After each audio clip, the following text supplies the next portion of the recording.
That's right. It's In the Garden with Master Gardener Carol Ann Baldwin. She's taking your call, 622-9622.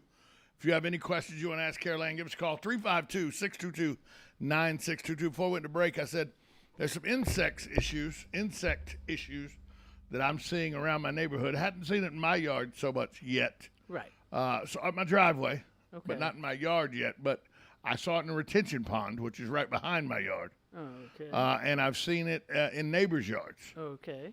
And I'm talking about ant hills. Oh. Is it because it's wintertime, or is it because it's been so dry that they're starting to show up, or is it a conglomeration of both? I'm thinking probably combination that when it because sometimes they'll come up high when it's too wet. Right. You'll find them if you mow and then it rains, and next thing you know, you step out the door the next morning and you've got ant mounds all over the place.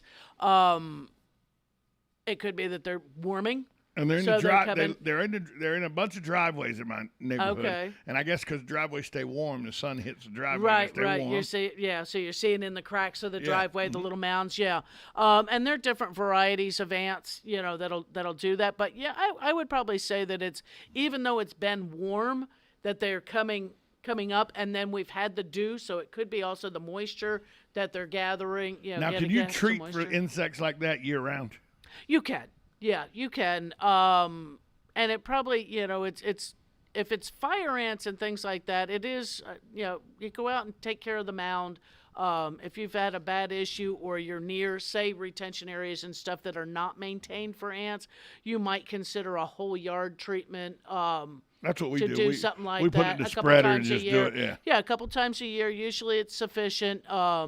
And then you hit the small mounds that happen to pop up here and there. I should have done it yesterday because the rain today would have been great for that. Well, but no, we never want to do it when we think we're going to have, because you never know how much you'll get. Oh, yeah. You get Florida, a quarter of an inch. Yeah. You get a quarter of an inch of rain, and it's okay. That took it where they recommend it goes. We get 2.5 inches of rain. It might have taken it right past too quickly. So it's usually better to follow the directions and water it in as they tell you to. Because some of the ones are actually, even as a granulated yard treatment, are still a baiting type system where they will, it's a contact as well as baiting, to where they gather some of that, bring it back to the mound to go after the queen. The rest of it is an insecticide that you would put down and then water in within the 24 hours as per the quantity on the... What are the pests right now that are most prevalent in Florida at this time of year? Because we hadn't had that freeze yet. We haven't had the freeze yet. I haven't seen much. I've been outside in my yard. I've not seen a lot of mosquitoes because we've been dry. Right. I have seen the crows and the ibises and stuff like that going after grubs. So those may be up closer to the surface a little bit because we've been dry. They can get through the soils easier. You may start to see termites earlier begin to swarm. I never actually saw it, except out of the corner of my eye. I did have some type of buzzy, stingy thing chasing me around the yard the other day. Don't know where he came from. I was looking, going, okay, what am I near that is yours? Is there a hole in the ground? Is there a hole? And I kept trying to walk away from it. It's like it kept following me.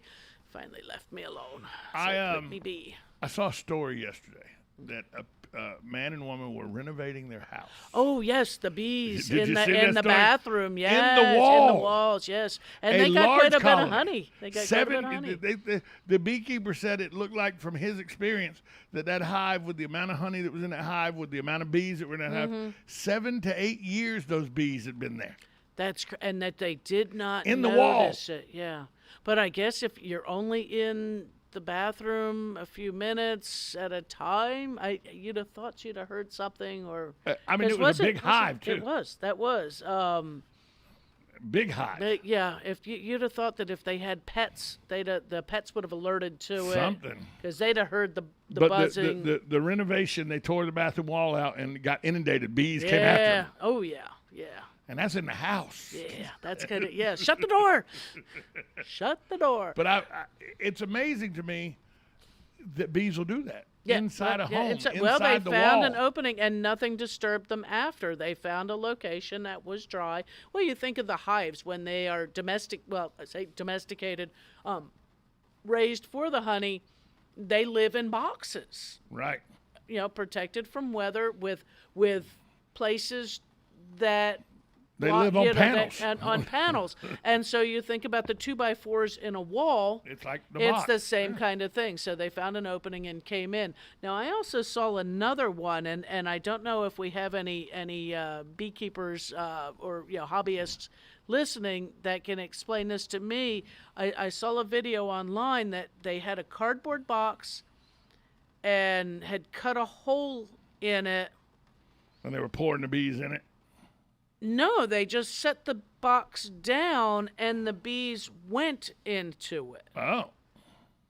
Almost like whether a cat going to a box. Right, that here we're trying to move this, and I think that like a swarm, and the swarm was like at ground level, so whether or not maybe the branch fell out of a tree or something like that when they got on there and put this box, and they all went in there, and it was like, wow, now you can put a piece of paper over this and carry this somewhere safely. Wow. And it was like, wow, that was kind of cool, but it didn't have any either. I mean, I would think you'd have to have the queen in that box for them to all migrate to that box. But how do you get the queen out of that? With that, unless I don't know. If you're a bee enthusiast, if somebody else saw this, maybe they can explain it to me, because I found it fascinating, but wasn't. That seems a little strange. Yeah, it was really kind of interesting. But you also mentioned something before we went, on the thing of your Christmas plants, your Christmas cactus, and all of that stuff. You probably won't find another Christmas cactus till next. No, they're all gone. Yeah, Thanksgiving, and a good part of the time that they are actually sold, that they're Thanksgiving cactuses sold as Christmas cactuses, they are different. But you know what? If they bloom at the right time, that's all that matters. I mean, it's a day length sensitive plant. Mine's blooming now. Mine was purchased probably as a Thanksgiving cactus, but mine's blooming now for Christmas. Did not have the buds set for Thanksgiving, so you might even be able to trick Thanksgiving ones in. You can tell them apart by the points on their on the leaf. And I should have looked this up before. See if it'll come up easy. Yeah, of course not. Telling the difference between Thanksgiving cactus and Christmas cactus. I didn't know there was a difference. There are, and then there's an Easter cactus as well. And it's just they bloom around that time. They bloom around that time, and let's look at see. And they're the pointed cactus. They're not the they're not the ones like out west. Right. They're more of a succulent. Right. Almost looks like a hollyberry leaf, doesn't it? A little bit, yes, it does. Let's see if we get if one of these things will give me an images, because one of them has more deeply pointedly. Oh, is this? Yes, this is the one. Oops! No, don't do that. Don't do that. Yeah, for all the people that don't know, she's looking on her phone. I'm looking on my phone, and unless you're watching on YouTube, Thanksgiving cactus. The leaves are flattened green stems where the photosynthesis occurs, and a little more pointy. The Christmas cactus have more of a tubular shape. Well, they're tubular shaped flower. Not as pointed on the leaf, and then the Easter cactus, the flower is actually a little smaller on an Easter cactus and is a lot smoother. The Christmas cactus itself doesn't have the point to those little edges, because I always get them mixed up. I think we all do. It's like me. I get the peace lily and the Easter lily mixed up. Yeah, and it's just the name, even though they're totally different plants. Right.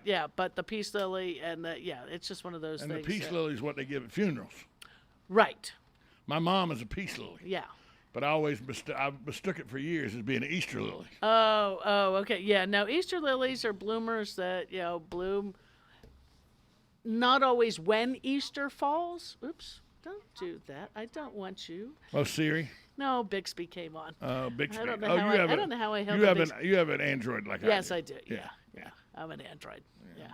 But Easter lilies, the tiger lilies, all of those bulbed plants that you'll find them. Sometimes they come in even at Christmas time because they'll force some ones that are red bloomed or white bloomed so that you have these plants to give you that coloration for your table decor or your front patio.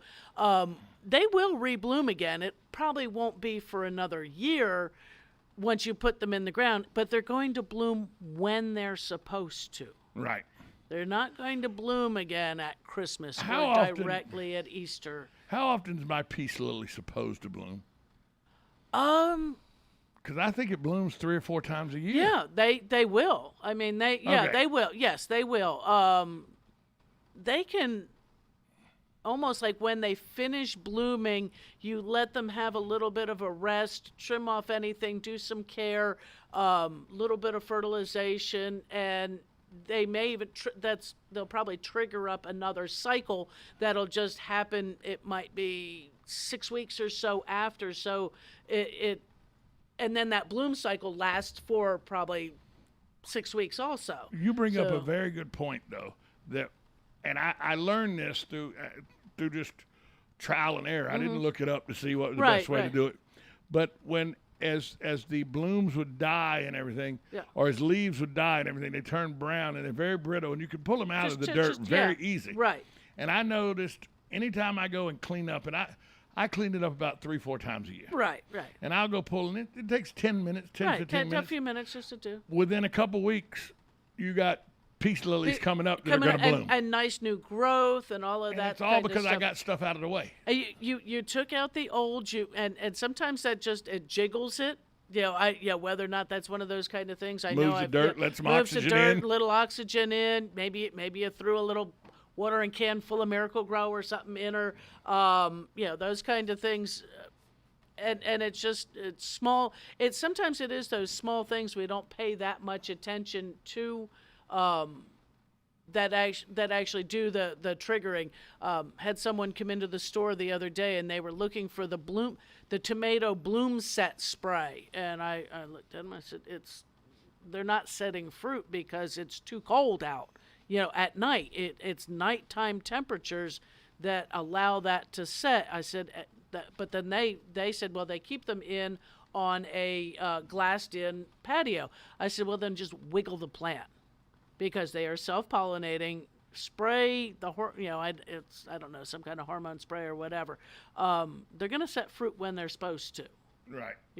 Forcing them to do them, I don't. Just wiggle the plant. If that'll pollinate it, and that should make your tomatoes set fruit. 622-9622 is the number to call if you want to get in on the conversation. The plan is to move it from one pot to another. Right. Because she's as big as she can get in this pot.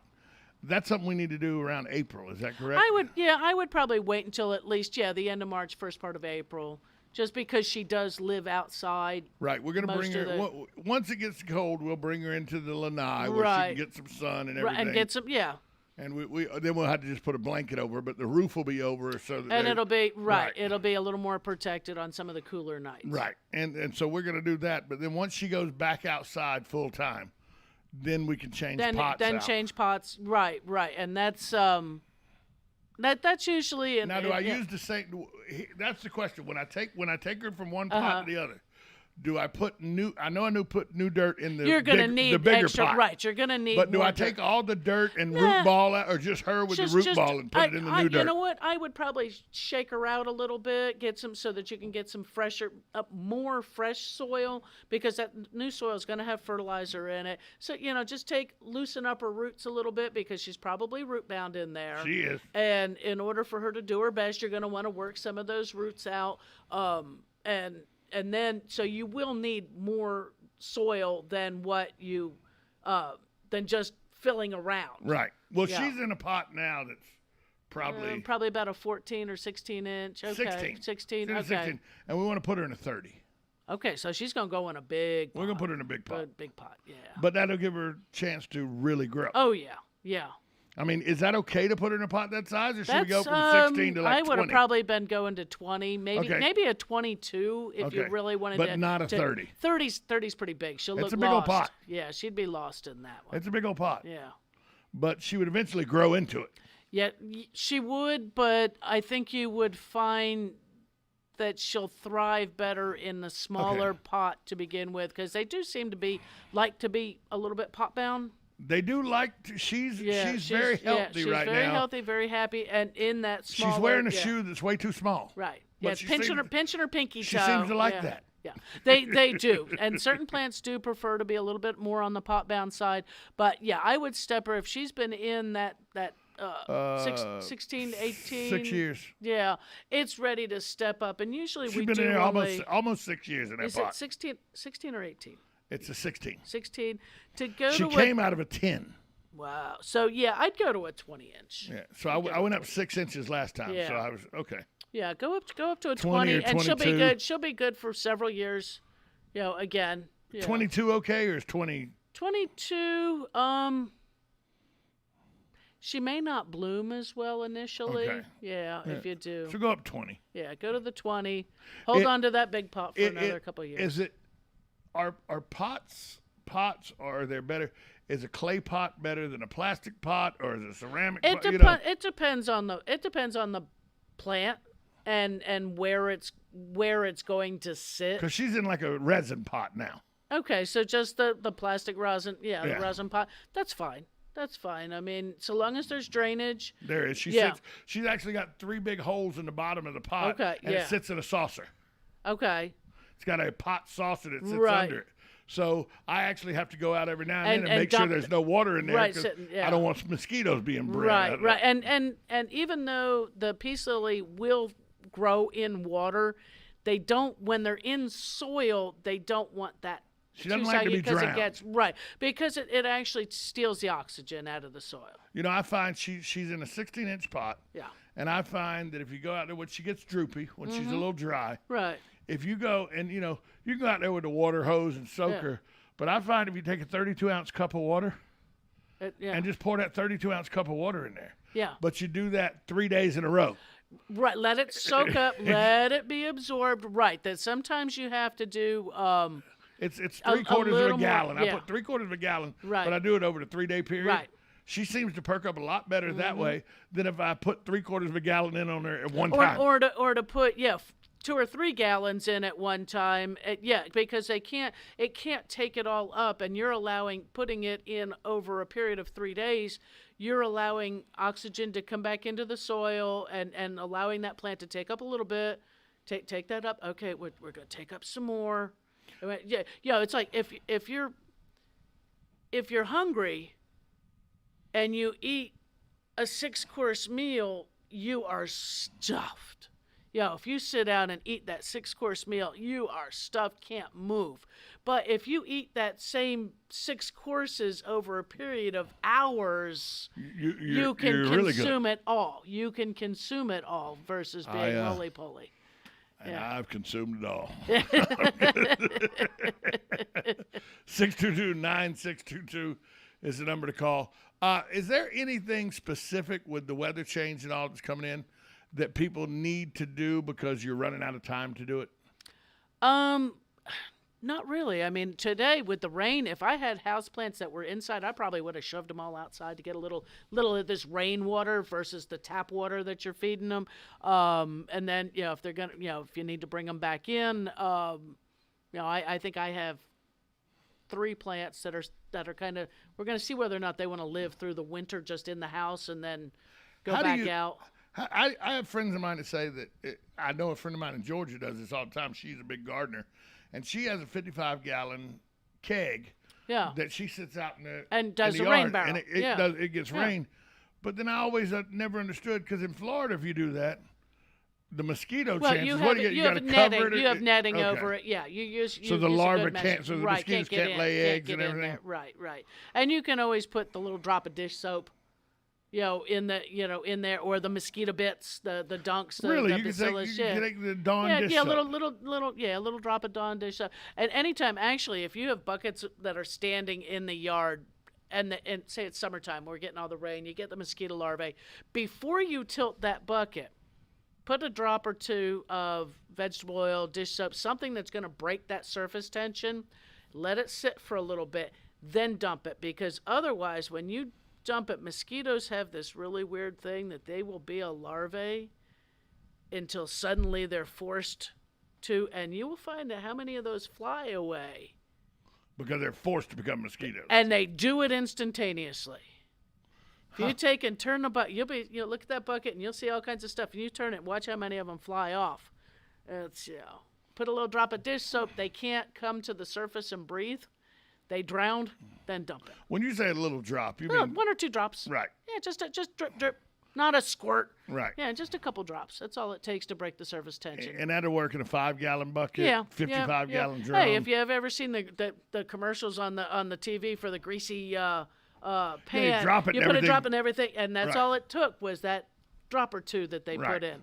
So that's all it takes to break the surface tension. I had never thought about doing that. Never thought about doing that. And that will actually and that allows those mosquitoes. It actually forces them. They'll drown because they can't get to the surface and get air because the surface tension's been broke.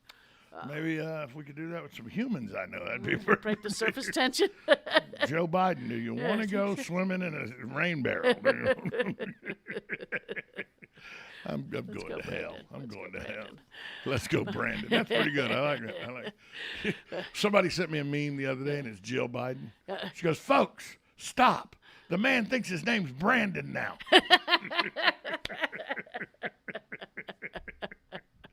And I thought, well, she's probably accurate. She's probably accurate. Carol Ann, real quick, pruning. Can I do it now? Because it's about to get dormant. So can I cut them back now, right as they're about to go dormant? You know what? I'd let them go dormant. Let them go dormant. Let them do their thing. Our perennials are still blooming and such. The straight looking out here the window. There's a couple little shoots shooting up. Going through and cutting that stuff off. The crazy arm that's coming out of the azalea bush. Cut that off. But no, hold off on your pruning until we've actually had some good, decent frost periods, and then this is, however, a good time if you see them to go in and get those vines and those sticker pull bushes that vines and all down, right, that are right. coming through bushes. Because right now you can see them clearly. You can see those very well, and keep you from cutting them off when you go to prune. Is go ahead in there and take them out the best you can, treating them with careful with your shrubs, treating them with a brush killer.